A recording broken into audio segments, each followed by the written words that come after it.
प्रधानमंत्री आवास योजनेच्या संदर्भातला विषय देखील या ठिकाणी मांडण्यात आला आणि त्यामध्ये तरतूद कमी करण्यात आली असं सांगण्यात आलं। हे खरं नाही आहे। प्रधानमंत्री आवास योजनेमध्ये आपली जी तरतूद आहे ती तरतूद आपण वाढवलेली आहे आणि एकूण आपण जर विचार केला तर 14,300 कोटी रुपयाची तरतूद आपण केलेली आहे प्रधानमंत्री आवास योजनेमध्ये।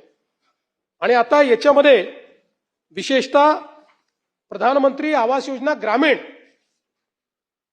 आपण बघा 2022 पर्यंत सर्वांना घरे अशा प्रकारची जी घोषणा होती ती घोषणा कशावर आधारित होती? ती होती 2011च्या 12च्या एससीसीसी सेन्ससवर।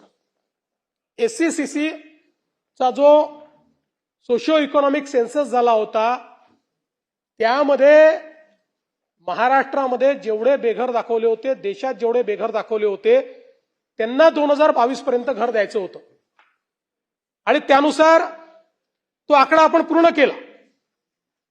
पण नंतर असं लक्षात आलं की हा सेन्ससच बोगस होता, हा योग्य झाला नव्हता एससीसीचा।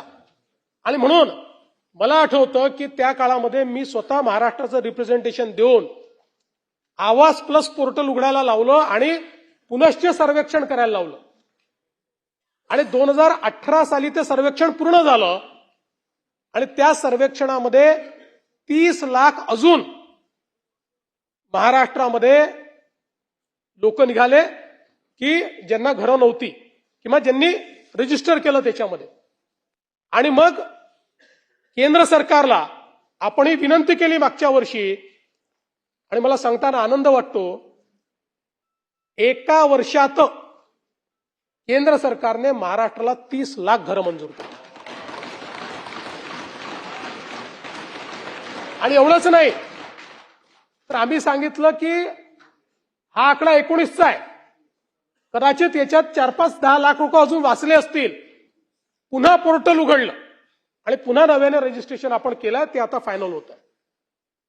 त्यामुळे ग्रामीण भागामध्ये आणि ग्रामविकास विभागाचं मी अभिनंदन करेन, ग्रामविकास विभागाने 1 महिन्यात 30 लाखापैकी 27 लाख लोकांचं रजिस्ट्रेशन करून त्यांचं घरकुल मंजूर करून पहिला हप्ता त्यांच्या खात्यामध्ये नेला। आणि आता जवळपास मला असं वाटतं की त्याच्यामध्ये 25.6 लाख लाभार्थ्यांचा पहिला हप्ता झालाय, त्यांनी पहिल्या हप्त्याचं काम चालू आहे। त्यातले 15 लाख लाभार्थी असे आहेत की जे आता दुसऱ्या हप्त्याला पोहोचले आहेत आणि 4 लाख घरकुलं पूर्ण झाली आहे। रेकॉर्ड स्पीडमध्ये हे काम आपण या ठिकाणी करतो आहोत आणि विशेषतः आपण दिलेल्या अनुदानातही आता वाढ केलेली आहे आणि ती वाढ करताना ही जी 30 लाख घरं आहेत पहिल्या दिवसापासून रूफटॉप सोलरची घरं असणार आहेत, त्यांना विजेचं बिल येणार नाही।